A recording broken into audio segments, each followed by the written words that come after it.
pag-iingat sa buong hapon na ginagawa namin, Panginoon. Naroon ang iyong gabay, naroon ang iyong patnubay, na patuloy mong pinag-aaral sa amin, Panginoon.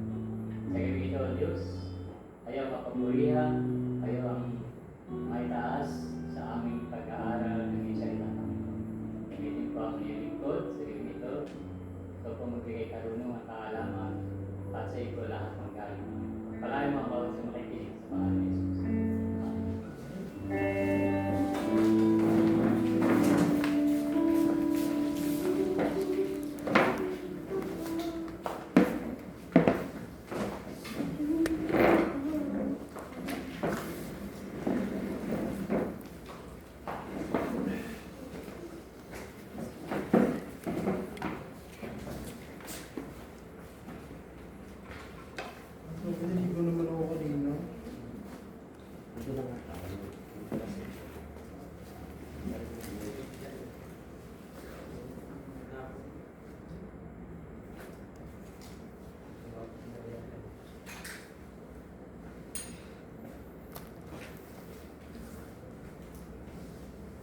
Nagalit po. Good evening. Good evening, Marian. Sige po. So, yan.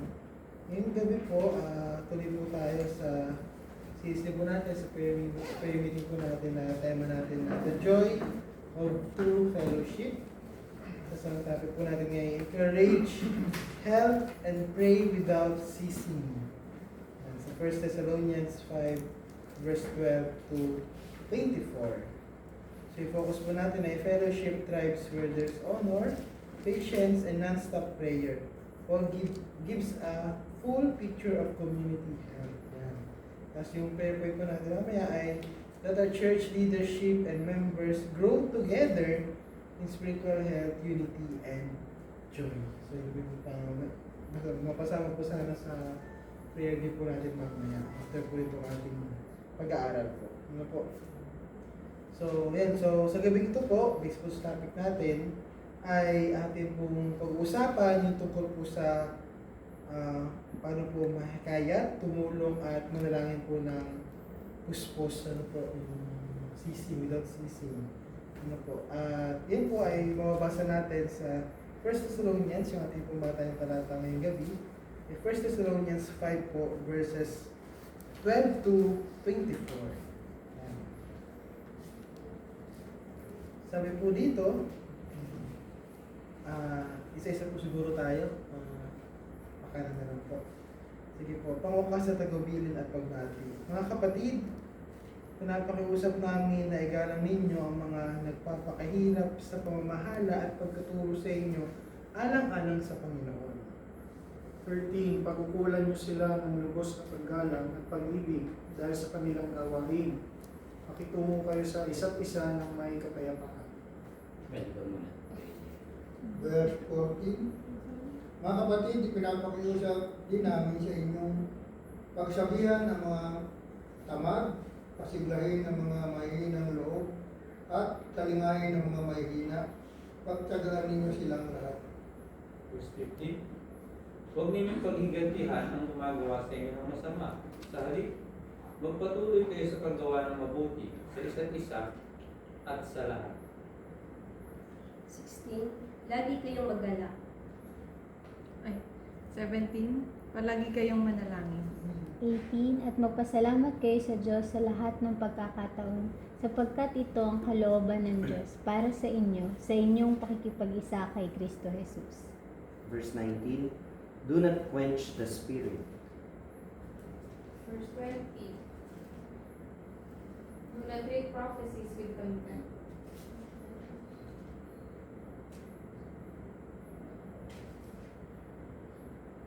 Test them all. Hold on to what is good.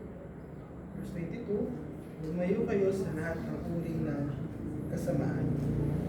Verse 24 po. HDP 23. Naway lubusan kayo gawing banal ng Diyos na siyang nagbibigay ng kapayapaan.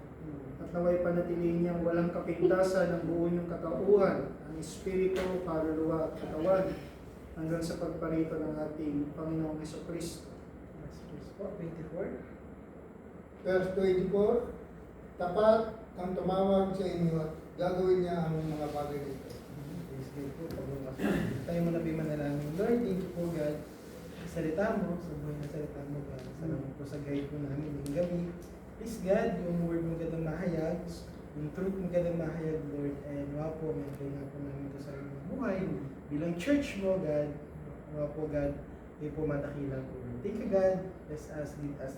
Holy Spirit po muna sa amin sa gabi ito God. As we study your word. In Jesus' name, Amen. Amen. Yan, sige po. So dito po sa verses 12 to 13 po, ulitin ko lang po. Mga kapatid, pinapakiusap namin na igalang ninyo ang mga nagpapakahirap sa pamamahala at pagtuturo sa inyo alang-alang sa Panginoon. Pagkukulan niyo sila ng lubos na paggalang at pag-ibig dahil sa kanilang gawain. Pakitungo kayo sa isa't isa ng may kapayapaan. So dito po pagbabasahin po natin dito sa verses 12 to 13.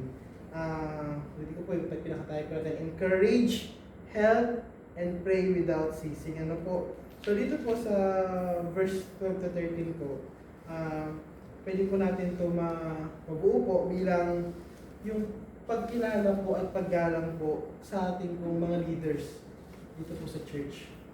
Ano po? Kasi napakalinaw po ng salita. Ano po na pinapakiusap na igalang ninyo ang mga nagpapakahirap sa pamamahala at pagtuturo sa inyo alang-alang sa Panginoon.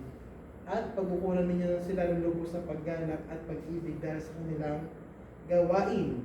Makitungo kayo sa isa't isa ng may kapayapaan. Ano po? So, sa fellowship po natin, syempre, sama tayo, the church, kisimula po to, syempre, yung nandun po yung paggalang at pagkilala po sa mga taong pinagkatiwala po ng Lord para po mag-lead po sa atin. Okay po? And ito po mga leader natin, mga pastor po natin, elder, mga deacons po natin na namumula din sa mga gawain. So nandun po yung paglilingkod nila, nandun po yung paggabay para po sa ating lahat. So doon pa lang po, kumbaga parang iyan na po natin yung respect po at yung paggalang po. Pagkilala po natin sa mga leader natin. At syempre, dito rin po, yung pagpapakita po kasi natin ng respeto po sa kanila at yung pagmamahal po sa kanila ay paraan din po ng pagpapakita po natin yung pagmamahal natin sa Lord. Kasi ito po yung nag-lead sa atin eh. So, share ko po yan. Ito po, ilang po dito nandito ngayon sa prayer meeting ng mga leaders dito ng church. So, kami po yung tutulong-tulong para po ma-lead po at ma-direct po yung church. Base pa rin po syempre sa salita po ng Lord. Ano po? Kaya dito po maganda po na pa-encourage po bawat isa na we need to ano po talaga galang. Nakalimutan kami yung verse na yung pagka yung about sa pagbigay natin ng galang, tugaman natin sa leaders natin. Mas nagagawa nila ng Hebrews 13. Sa Hebrews 13, sige, paano nga po? Ano ko yung verse? Hebrews 13. 17. Ayun po. Sabi sa Hebrews 13:17, pasako po yung sumunod sa mga namamara sa inyo, sila'y nangangalaga sa inyo at mananagot sila sa Diyos sa gawain ito. Kung sila'y susundin nyo, magagalak sila sa pagtupad ng kanilang tungkulin. Kung hindi sila'y mamimigati at hindi ito makakabuti sa inyo. Ano po? So napakaganda po ng verse. Kaya, Hello, welcome to my vlog. Ayan, sige po. So magandang gabi muli mga kababayan. Ayan po. So yun po, napakaganda po ng verse. Ano po na nandun yung paggalang. Kasi sabi dun sa verse ay kasi may pananagutan po ng naming leaders, kayo po sa Lord. Ngayon po, kung susundin nyo po yung leaders, magagalak po kami sa pagtupad ng aming mga tungkulin. Ano po? At kung hindi naman po, mamimigati po kami at hindi po yun makakabuti sa inyo. Ano po? Kaya yun po, sana yung una po encouragement sa atin, church, ay yung pagkilala po at paggalang po sa ating mga leaders. Kasi yun nga po, kapag yung leader po kasi ginagalang natin, nagiging mas madali po yung paglago at pagkakaisa po ng buong church. Ano po, madali kasi yun nga, doon papasok din po yung isa isip natin eh. Isa yung puso natin, isa yung katuruan natin. So, alam po natin na ito dapat yung maging patutunguhan ng church at nililid tayo ng mga leaders. So, nandun po yung pag-abide natin. Kasi alam natin na ginagamit ng Lord mga leaders para po lumago po ang church. Ano po? So, yun po. So, sana po yung po sa verse 12 to 13 ay yung pagkilala po at pag-aaral po natin sa mga leaders. Kasi sila po yung dinagay ng Lord at pananagutan po na yung mga leaders, yung church po, yung mga members. Kaya, encourage po na nandun yung tulungan natin, nandun yung pag-respect natin, at syempre, nandun yung joy sa fellowship pagka ganun po yung ating sinasabuhay. Ano po? Next po, sa verse 14 to 15, ito, medyo ano to. Mga kapatid, pinapakiusap din namin na inyong pagsabihan ng mga tamad, pasiglahin ang mga mahihinang loob, at kalingain ang mga mahihina. Maging matyaga kayo sa kanilang lahat. Huwag niyong paghigantihan ang gumawa sa inyo ng masama. Sa halip, magpatuloy kayo sa paggawa ng mabuti sa isa't isa at sa lahat. Yan. So dito naman po sa church, as we gather po, hindi naman po kasi tayo lahat perpekto. Ano po? And kaya nga 'di ba ang ano nga ng minsan ng illustration nga ang church ay parang ang sanctuary, ang church ay parang ospital na dito napunta yung mga may sakit. Ano po tayo as a church din, member ng body ni Christ. So meron po tayong mga kahinaan, meron po tayong mga minsan na hindi natin kinakaya or mga flaws po. So, sa mga panahong nanghihina po yung church member natin, naliligaw, at meron po nasasaktan, so sana po nandun po yung pagkalinga natin sa kanila. Kaya mahalaga po yung pagkikayat, pagtulong, at saka po yung tiyaga natin. Ano po? Andun po talaga yung kailangan natin yung tiyaga. Kasi meron tayong mga church member, lalapit, magpapatulong, pagpipray natin, bibigyan natin ng advice, tapos, sige, mamaya, mga ilang weeks, babalik sa'yo, napag-pray mo na, nabigyan mo ng advice, yung pa rin same na situation pa rin yung inano sa'yo, yung sinasabi sa'yo. Ano po, so, patuloy po natin yung pagtulong, paghikayat, at syempre yung pagtyaga po natin. Kasi, ang ano lang po natin ay, si Lord yung magbabago pa rin sa kanila. At sabi nga doon sa mga verses po dito, ayan, na maging matyaga kayo sa kanilang lahat. Huwag niyong maging matyaga kayo sa kanilang lahat. Ano po? Kasi meron tayong mga church po na mahina yung loob, weak, nanghihina, mahihina. So, palakasin po natin. So, yung pagpapalakas po natin, syempre, babalik pa rin po tayo sa word. Maging business pa rin po natin sa pag-encourage sa kanila ay yung salita pa rin po ng Lord. Ano po? So, pag-encourage at pagtulong po natin sa kanila, babalik pa rin po sa salita ng Lord. At syempre, kasama doon yung pananalangin po para sa kanila. So, ito po ay maging ano lang po, paalala po sa atin na yung paglalangkod po ay para sa kapakanan po ng bawat isa at hindi lang po para sa ating pansarili. Ano po, yung service, yan, yung help, yung pag-encourage ay para po sa isa. So, naalala ko po, yung mga naka-attend nung kay Pastor Jewel na yung hermeneutics po, di ba? Yung isa sa, naalala niya po niya, isa sa pinag-pray niya yung gift ng discernment na ma-discern natin yung need ng church kasi mga leaders yung umattend doon. So, yun din po, ma-remind lang po na pagpili natin sa Lord din yun. Yung discernment ba na ma-discern natin, laman natin na yung mga kapatid natin, minsan nanghihina na pala. Yung yung outside ay masigla, pero deep inside pala, may malaking problema na, igat na pinagdadaanan. So yun po, panalangin natin yung church. Kasi kaya nga po tayo nandito ba, para magtulungan, mag-encourage, at may pag-pray po ang bawat isa. Okay po? And next po natin sa verse 16 to 18. Ito maikli lang, pero napakamalaman. Magalak kayong lagi kayong manalangin, at magpasalamat kayo sa Diyos sa lahat ng pagkakataon, sapagkat ito ang kalooban ng Diyos para sa inyo, sa inyong pakikipag-isa kay Kristo Jesus. So yung dalawang word po dyan, yung pananalangin at pasalamat. So ito po yung isa sa mga dalawa pala. Dalawa po sa mga kailangan natin para po sa isang masigla, isang joyful, isang puno ng pagmamahalan po na fellowship. Yung pananalangin po at pasasalamat. Ayun po topic natin ngayong buong month, ano po yung gratitude, yung salvation na meron po tayo. So, yung pananalangin naman po ay, sabi dito na po, palagi kayong manalangin. Hindi naman po ibig sabihin nito ng pananalangin ay laging nakaluhod, laging mga yung nasigaw, ganyan, yung mga nakikita natin mga prayer ng iba. So, ito po yung intimate talaga na panalangin natin sa Panginoon. Yung patuloy po na connection natin sa God. Yung po na hindi siya show off ba? Hindi siya na dahil may nakatingin sa'yo, dahil sinabi ng leader, sinabi ng elders na mag-pray, ay gagawin po natin. Pero hindi po. Ito talaga yung connection natin sa God personally. Ano po? Na yung naman din po ng prayer natin ay yung pasasalamat sa lahat ng ginagawa po ng Lord sa atin.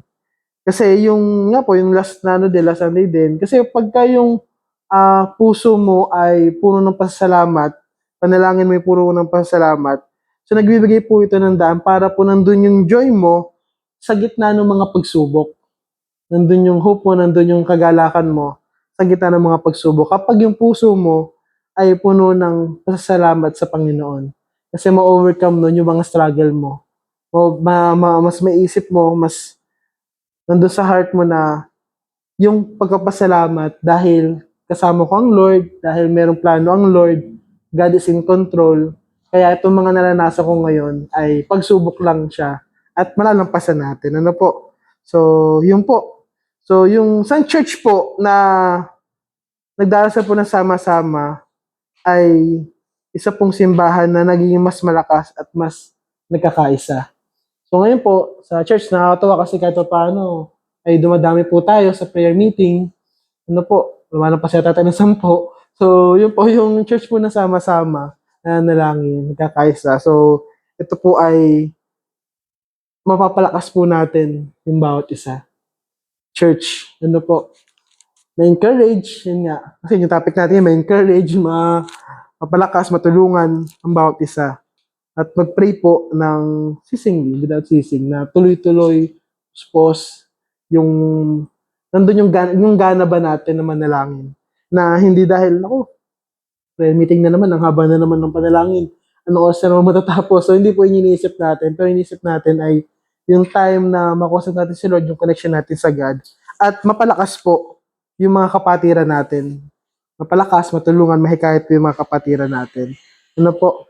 And para po sa verses, ito po, kasi hindi naman yung yung sa verse 19 to 22 po, ganun din naman siya. Huwag niyong iadlangan ang Espiritu Santo, huwag niyong baliwalay ng anumang pahayag mula sa Diyos, suriin niyo ang lahat ng bagay at panghawakan ang mabuti. Lumayo kayo sa lahat ng uri ng kasamaan. Ano po? So, yun, napakalinaw po ng verse na huwag po nating hadlangan yung Holy Spirit, kaya natin nailidang po tayo ng Holy Spirit, at huwag po natin baliwalay ng Lord. So, lahat ng bagay ay hayaan po natin, suriin po natin, at hawakan po natin, panindigan po natin, kung alam po natin mabuti, na leading din ng Lord sa atin. At yung last po sa verse 22, lumayo kayo sa lahat ng uri ng kasamaan. At dito po, sa huling bahagi po, ay meron pong isang hangahangang pangako po sa atin itong ITHDP. Ano po? Sa verse 23 to 24, napakaganda po nito. Naway, lubusan kayong gawing banal ng Diyos na siyang nagbibigay ng kapayapaan. At naway panatilihin niyang walang kapintasan ng buo niyong katauhan, ang espiritu, kaluluwa at katawan hanggang sa pagparito ng ating Panginoong Hesukristo. Tapat ang tumawag sa inyo at gagawin niya ito. Ano po? So, sa church po, as fellowship po natin, so, ang perfectong fellowship po ay hindi po siya dahil sa ating kakayahan, kundi dahil po sa pangako ng Diyos na siya ang magpapabanal sa atin. So, di ba yung naalala ko nung Saturday, sabi ni Pastor Don, yung sa Diyos ang awa, ang nasa natin, sa tao ang gawa. Pero niya po, sa Diyos ang awa, sa Diyos din ang gawa. Ano po, si Lord lang yung ating maaasahan po. Okay po, kaya yun, and hindi natin po magagawa sa sarili natin itong lakas, at ito po ay isang gawain ng Diyos sa ating buhay na ginagabayan niya po tayo na sa pagiging mas katulad po ni Kristo. So yun naman yung THDP eh. Ano po, so yun po, sana yun, na-share ko din po sa inyo, yun na nasa Diyos ang awa, nasa Diyos pa rin po yung gawa. Kailangan lang po nating sumunod sa Lord. Ano po, sumunod sa God. So, dito po sa mga verse na to, ngayong sa ating prayer meeting, sana po na encourage po tayo, natulungan po tayo, at mas maintindihan po natin at na-apply po natin na yung sa pagkasama-sama po natin, pag-gather po natin, nandun po yung kailangan na talaga natin na magtulungan, manghikayat, at magpanalingan po talaga. Kasi yung church po na sama-sama na nalangin, yung church na iisa yung isip, isa yung puso, isa yung katuruan, ay nandun po yung talagang paglago ng church kasi isang direction po tayo. Alam po natin na tama po yung direction natin kasi Bible-based po tayo. Ano po, kaya yung po church, sana po ay ma-enjoy po natin yung fellowship. Nandun po sana enjoy sa fellowship natin. Kasi nandoon yung excited ka pumunta ng church kasi alam mo na pag pumunta ka ng church, pumunta ka ng kasama mga kapatiran, ma-encourage ka, nandoon yung joy, at nandoon yung excited ka na ipanalangin, at excited ka na mag-share ng mga blessing, mag-share ng mga ginawa sa ng Lord para maging encouragement din po sa bawat isa. So, yun po, yung joy sa fellowship, at mag-encourage, magtulungan, at mag-pray po tayo. Salamat po sa Panginoon.